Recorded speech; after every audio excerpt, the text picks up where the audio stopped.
Queridos irmãos, queridas irmãs, amigos e irmãos do Albino Teixeira, que nos abençoe Jesus e que a sua bênção nos traga a paz. No capítulo 9 de Mateus, a partir do versículo 9, está escrito assim: E Jesus, passando adiante dali, viu assentado na alfândega ou na coletoria um homem chamado Mateus, e disse-lhe: Segue-me. E ele, levantando-se, o seguiu. Paralelo de Lucas chama ele de Levi. E aconteceu que, estando ele em casa, sentado à mesa, chegaram muitos publicanos e pecadores e sentaram-se juntamente com Jesus e os seus discípulos. Os fariseus, vendo isso, disseram aos seus discípulos: Por que come o vosso mestre com publicanos e pecadores e gente de má vida? Jesus, porém, ouvindo, disse-lhes: Os sãos não precisam de médico, mas os doentes. Ide, porém, aprendei o que significa: misericórdia quero e não sacrifício, porque eu não vim chamar os justos, mas os pecadores ao arrependimento, a uma nova vida. Porque nós vamos ver no capítulo 6 do Evangelho de Lucas, a partir do versículo 12, narra que Jesus procurou um lugar à parte para orar. E passou uma noite em orações. E após, pela manhã, chamou os discípulos, separou 12, selecionou 12, aos quais deu o nome de apóstolos. Aí Pedro, os irmãos vão ver lá, João, etc, até chegar em Judas. Todos eles eram perfeitos? Não.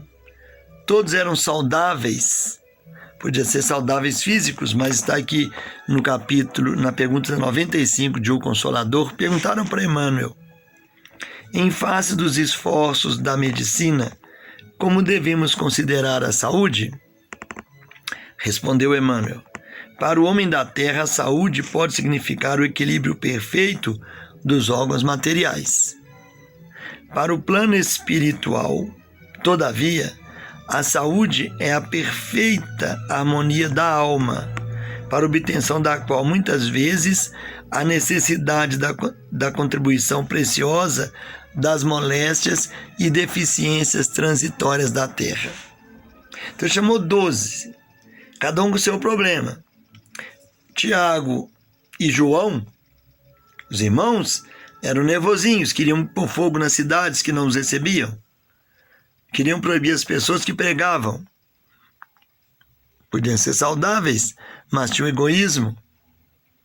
Tinha a visão estreita. Pedro, nas suas dúvidas. Mateus era cobrador de impostos, era chamado de gente de má vida, que era publicano. O Bartolomeu é aquele que duvidava. Judas é o que tinha ambição por dinheiro, por posse. Todos tinham qualidades, o Senhor não via. Cada um via a capacidade, diríamos assim, a capacidade que tinham do futuro. Então, mesmo em Judas, ele via. Porque não podia fugir de um doente, porque se é mais, já que ele era o divino médico das almas, não poderia de forma alguma fugir de um doente. Porque via que ele estava doente, a doença era mais difícil. Não é? Nós lembramos que quando ele não procurava os doentes o procuravam. Os irmãos se lembram da hemorroíça? Aquela mulher que já tinha tentado tudo, e não tinha mais esperanças, e ficou sabendo do Cristo. Quando ele chegou na praia lá em Cafarnaum, ela ficou esperando e foi seguindo-o. De repente, ela se viu a 2 passos dele e pensou consigo mesma: se eu tocar na fímbria, na orla do vestido dele, eu ficarei curada. Ela já tinha a alma curada, porque ela sabia que tinha que procurar o Cristo para a saúde da alma. Quando ela tocou, a hemorragia instantaneamente interrompeu-se. Não é o paralítico de Betesda, que Jesus chegou até e falou assim: queres ficar curado ou queres ficar são? Se fosse hoje, ele responderia: não, Senhor, se o senhor me der uma cadeira de roda, eu vou ganhar mais dinheiro.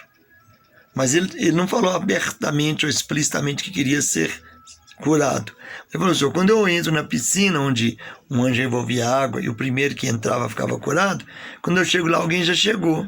Então Jesus disse a ele: levanta, toma teu leite e vai para casa. E ele foi, levantou-se, imediatamente ficou curado.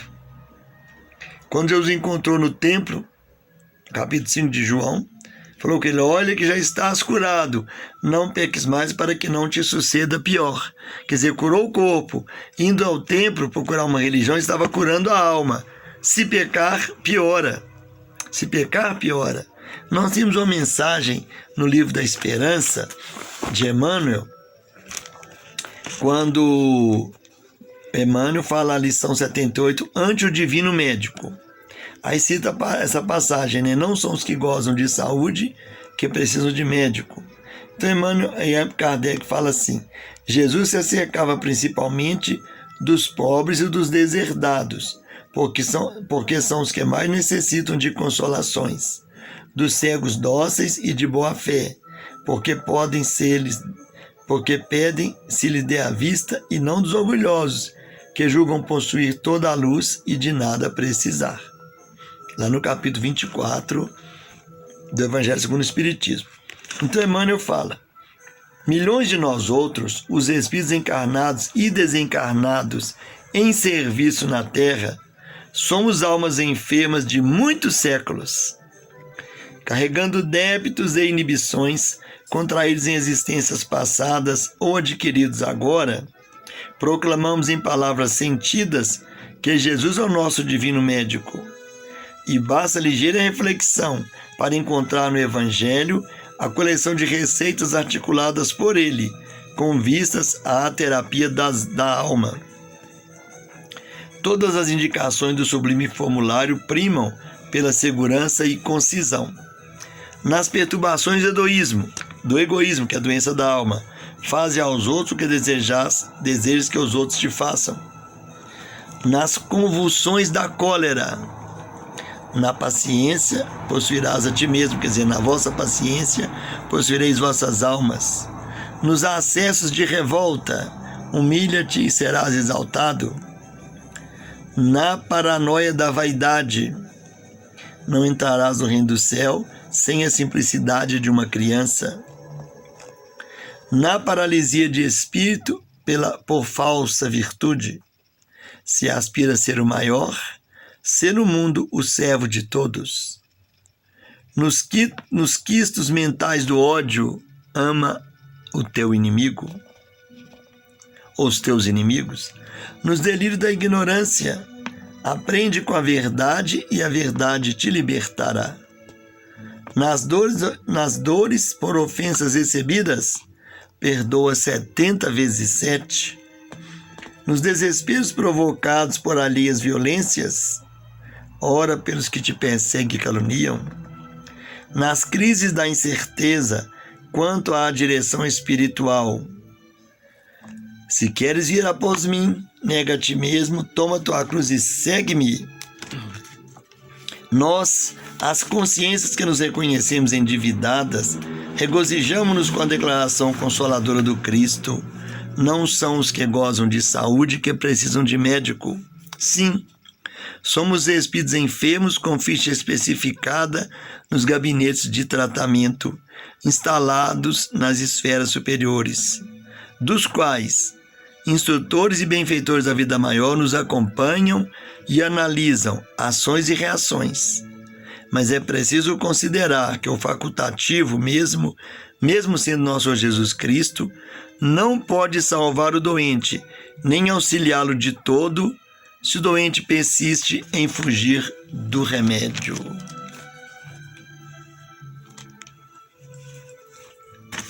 Então, quando Jesus veio à Terra, não tinha ninguém perfeito. Naturalmente, um espírito tipo Maria de Nazaré era algo diferente, de renúncia, mas ele veio para todos nós que precisamos, como até hoje. Lembram quando ele terminou o Sermão da Montanha?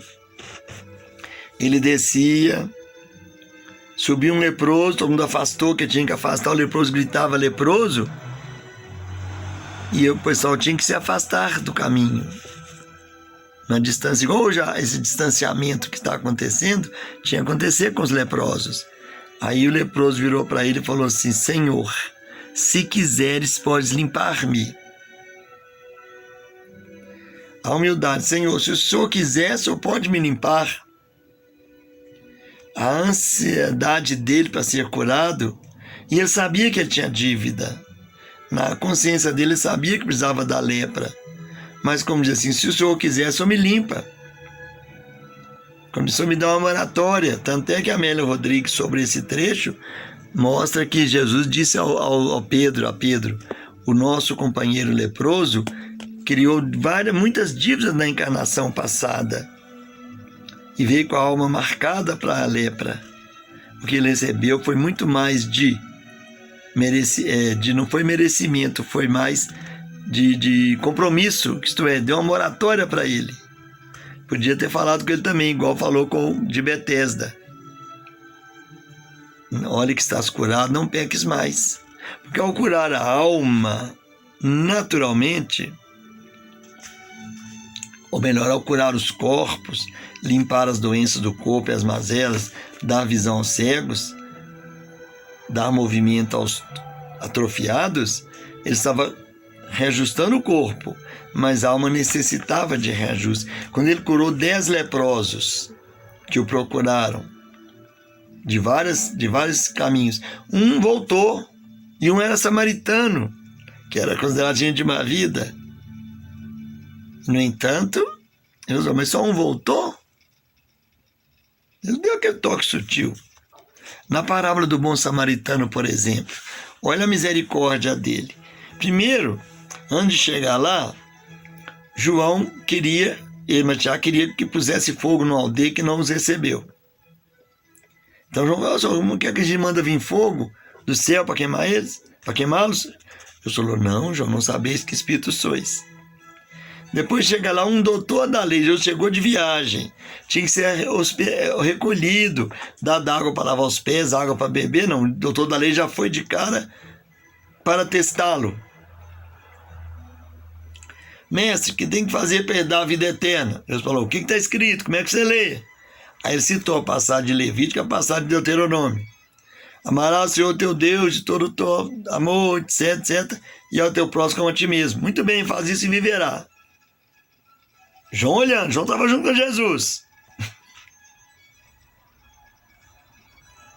Mas quem que é meu próximo? Perguntou o doutor da lei. Aí narrou a parábola do senhor que desceu de Jerusalém para Jericó, foi assaltado, os assaltantes deixaram ele semi-morto, veio um sacerdote, passou pelo mesmo caminho, veio um levita, também passou ao largo, mas um samaritano que ia de viagem teve íntima compaixão dele, porque o viu caído. Desceu da montaria, cuidou das feridas, levou ele ao hospedeiro, a hospedagem, cuidou dele. Quando foi embora, deixou 2 denários ou 2 dinheiros com o hospedeiro e disse, cuide dele até que eu volte. Aí perguntou para o doutor da lei, quem foi o próximo daquele que caiu na mão dos salteadores? O que o doutor da lei tinha que falar? Que era o samaritano. Ele não falou. Ele não tinha coragem de falar. Falou, aquele que usou misericórdia com ele. Vai tu, pois e faz o mesmo. Olha, eu disse lá na passagem, né? Misericórdia quer e não sacrifício. Misericórdia, tem misericórdia. Olha, primeiro, João queria queimar o samaritano. O doutor da lei não gostava do samaritano. E Jesus, ao dar um exemplo de quem era o próximo, citou um samaritano. Imaginem o semblante do João. Os olhos abertos. E agora? O doutor da lei também. E olha o detalhe da misericórdia do Cristo em toda a passagem da parábola. Não condenou os assaltantes. Não condenou o sacerdote que passou, porque ele viu o sacerdote no caminho, cruzou com ele. Não condenou o levita. Naturalmente o caído ele não condenou também, simplesmente recolheu para ajudá-lo. A misericórdia sendo usada, sem preocupação. Com amor, com misericórdia, porque ele sabe de nossas mazelas. Sabe como João, no Evangelho de João, tem uma passagem lá no início que fala assim, e Jesus sabia o que havia no homem, mas havia necessidade de reparação. Imagine um médico de um hospital fugir do doente quando lhe chega às mãos. Embora, infelizmente, alguns Mas a maioria do médico, realmente médico, ele não faz isso. O doente não importa como, na cirurgia é um criminoso, o médico faz tudo para salvá-lo. O médico digno, não é isso? Então a misericórdia dele como médico das almas veio direto. Para começar o nascimento, lá numa estrebaria, numa manjedoura simples, para mostrar para nós que a vida tem que ser simples. Não nasceu em Belém, porque Belém é uma cidade cheia de portas. Teve que nascer fora de Belém, que é numa manjedoura, que é um lugar simples. No intelecto, sem simplicidade de coração, ele não nasce. O amor não chega, não é? Depois, no caminhar dele, quando fala Lucas que estava conversando com os doutores do templo, caridade para com eles. Porque muitas vezes a gente acha que o doente, o necessitado é o que está caído. Emmanuel alerta-nos quanto a isso. Muitas vezes preocupamos-nos com o caído quando alguém está caindo perto da gente. E o detalhe nós temos que lembrar também, meus irmãos, é o seguinte: se ele é o médico das almas, qual remédio que ele usa? Porque quando o Emmanuel fala, né, que muitas vezes para a saúde da alma é preciso das moléstias e deficiências transitórias da terra. Quando é que a dor é remédio? Para a alma. Quando é que a dor é remédio para a alma? Porque nós sabemos que tem dor auxílio, dor despertar, dor evolução, dor expiação. No livro, se não me engano, os Romeiros, tem um capítulo lá, chama Os Romeiros. O livro chama Semeando e Colhendo, da turma do Ramatiz, o Atanagildo. Os companheiros foram para uma quermesse, para uma romaria de caminhão. E na volta, um dos caminhões, o chefe lá da caravana, ele estava lembrando da Itália sem nada a ver. Então, ele falou com o motorista lá, né, com o companheiro lá: olha, estou lembrando da Itália, não sei porquê. De repente, o caminhão começou a pegar velocidade, as águas passando depressa, então o motorista tentou jogar o caminhão no barranco, viu que não tinha freio, jogar o caminhão no barranco para diminuir a velocidade, ele parar. O caminhão foi se esfacelando, chegou numa curva, ele caiu, 2 pessoas caíram no barranco e o resto ficou esfacelados. Dos 28, 16 morreram, bem esmagados.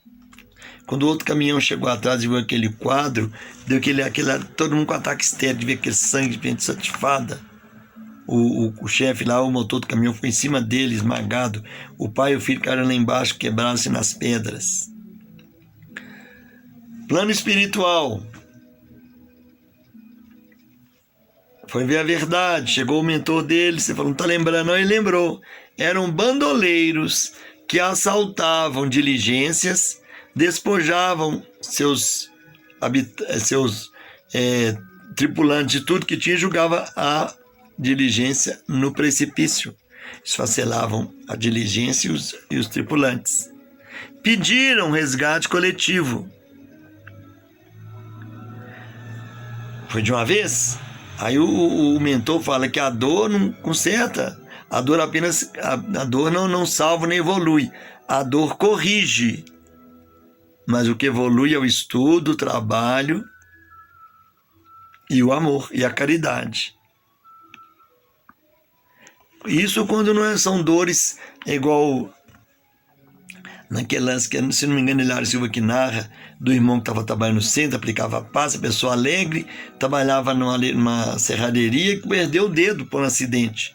Todo mundo: não, logo fulano que é bom, logo fulano que é bom. Aí ele foi para a reunião mediúnica e lá o mentor falou: olha, meu amigo, você tem que agradecer a Deus, era para você perder o braço, talvez a vida, porque você fez isso com o braço de um escravo, sua consciência pesou, você pediu isso. Sua alma estava doente de consciência pesada. Perdeu o dedo, como diz assim, você está fazendo bem. Porque quando Jesus falou, e Pedro gravou e escreveu na sua epístola, que o amor cobre a multidão de pecados, é porque quando a gente vai dando amor, nós vamos diminuindo um pouquinho dos nossos débitos. Naturalmente não serão todos, porque se a lei do karma é a medida de resgate, Jesus é o médico das almas. Então, a dor que a gente passa, a aflição que passa, é um remédio para nossas almas. Não é Jesus que manda a dor, não. Ele manda o remédio. Ama o próximo como a ti mesmo. Porque com amor, diz os Espíritos que a cobrança do que nós devemos só chega muito assim drástica quando todas as tentativas da gente pagar com amor foram frustradas. Nós desfizemos dela.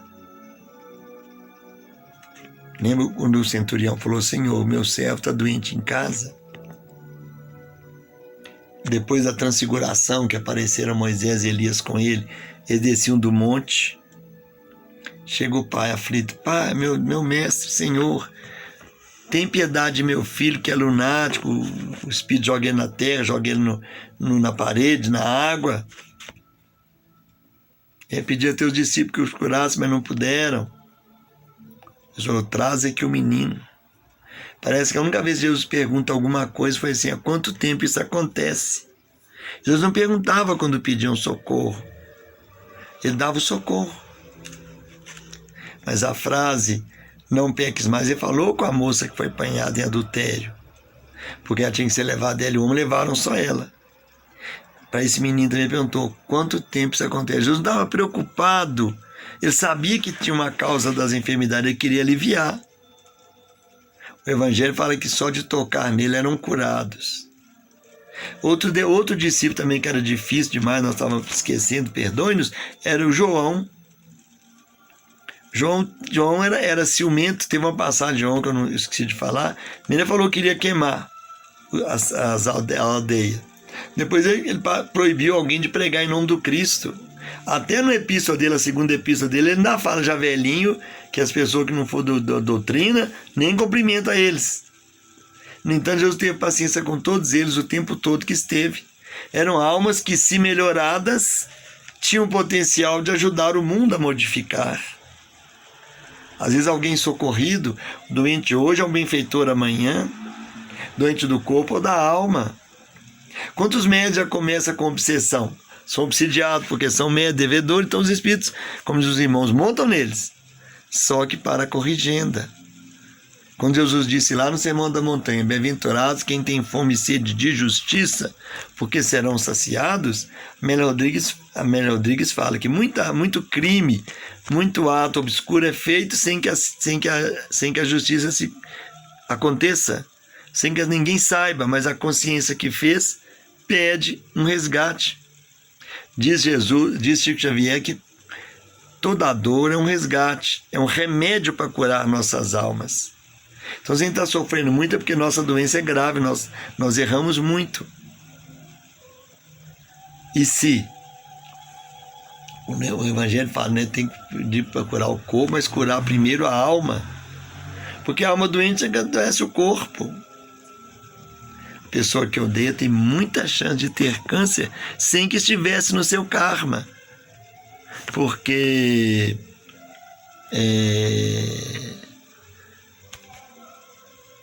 a doença ela atrai a negatividade, atrai como dizer assim, os bacilos espirituais do câncer para si. Então todos estamos encarnados, todos somos doentes, todos precisamos de Jesus, todos. Quando Paulo fala que uns pregam por inveja, outros pregam por ambição, outros vão da igreja por causa de dinheiro, mas está falando o nome de Jesus. O dia que nós conseguimos entendê-lo como médico de nossas almas, nós vamos seguir os caminhos que Emmanuel falou ali no Livro da Esperança. Para o egoísmo, né, aquele que tem que ser servo de todos. Imaginemos o dia que a gente não precisar de ninguém perdoar, que ninguém conseguir ter ódio, ninguém se sentir ofendido, não é? Quando o leproso falou: se eu quiser, só me limpa, o leproso sentia que ele era o Senhor do karma. Não quer dizer que ele nos libera. No próprio Livro dos Espíritos, na pergunta 663, se não me engano, fala assim: podem as orações que por nós fizermos livrar de alguma de nossas faltas? Então diz os Espíritos, vossas provas estão nas mãos de Deus. Muitas têm que ser suportadas até o fim. Porque é o remédio. É o remédio. O médico dá um antibiótico para a pessoa tomar, tem que ser 14 dias para debelar aquela infecção. Então, ele tem que tomar o antibiótico tudo nos horários corretos e durante 14 dias. Se toma só uns dias, ao contrário do que se esperava, a bactéria vai tomar mais força e a doença vai ficar mais grave, podem levar até a óbito. Então, temos que ter coragem de analisar se nós somos sadios. Eu sou sadio? Eu não tenho mazela nenhuma, que a gente vai lá no médico, naqueles aparelhos que a gente entra dentro dele, lá, fazer tomografia, cintilografia, vasculha a gente tudo. Mas quando descobre a doença, o que a gente tem que fazer com ela? Guardar o exame lá? Não, tem que tratar. Tem que procurar erradicá-la de nós. Então, se a gente sente que tem doença, orgulho é doença, inveja é doença, egoísmo é doença, da alma que pode transmitir-se ao corpo, ou da forma diferente. Então, temos que tratar disso. Usar os antídotos, né? A humildade é o antídoto do orgulho, e assim por diante. Então, quando lá no Evangelho segundo o Espiritismo fala das causas anteriores das aflições, nós olhamos a sinceridade em nós e ver, gente, eu sinto essa angústia, essa tendência, trabalhe por debatê-la, por controlá-la antes que ela dê consequências. É igual quando eles falam, não abusa do frio não, não abusa da chuva não, que pode dar um resfriado. É a prevenção. E lembrar que Jesus pede misericórdia e não sacrifício. Quando vemos alguém, Jesus tolerou os 12 até o fim. Com Judas tolerou mais ainda. Para os outros ele ainda voltou, ainda falou, paz seja convosco. Ainda apareceu depois lá para os outros, sente lá na beira do lago. Claro que nós não podemos ter a pretensão de agir, fazer igual Jesus. Estamos ainda muito longe disso. Mas podemos trabalhar dessa forma. Vamos tentar servir uns aos outros, porque a dor conserta a alma. A dor conserta a alma. Maria Dolores conta que o senhor era muito orgulhoso, ia perder a encarnação. Então a mãe dele, de outras vidas, 5 existências, reencarnou como filha. Quando começou a falar, falava que eu amava, perguntava a ele quem fez o sol, perguntava para ele quem que cuidava dos passarinhos. Papai, já falei com a mamãe que eu te amo. E aquele ficou empolgado, filha, você vai entender um dia, você agora é pequena para entender. Que ele falava que religião é para coisa de doido, etc. Até que um dia a menina que lhe falava de amor, que perguntava coisa de Deus e ele não sabia responder, começou a adoecer gravemente. Leucemia, lutaram, mas a esposa com todas as forças para que ela não sucumbisse, e por fim a menina transformou-se numa estátua de cera e morreu, desencarnou. Passado alguns meses foram lá visitá-lo. Chegaram em casa, não encontraram no trabalho, foram encontrá-lo lá na lousa, lisando a lousa,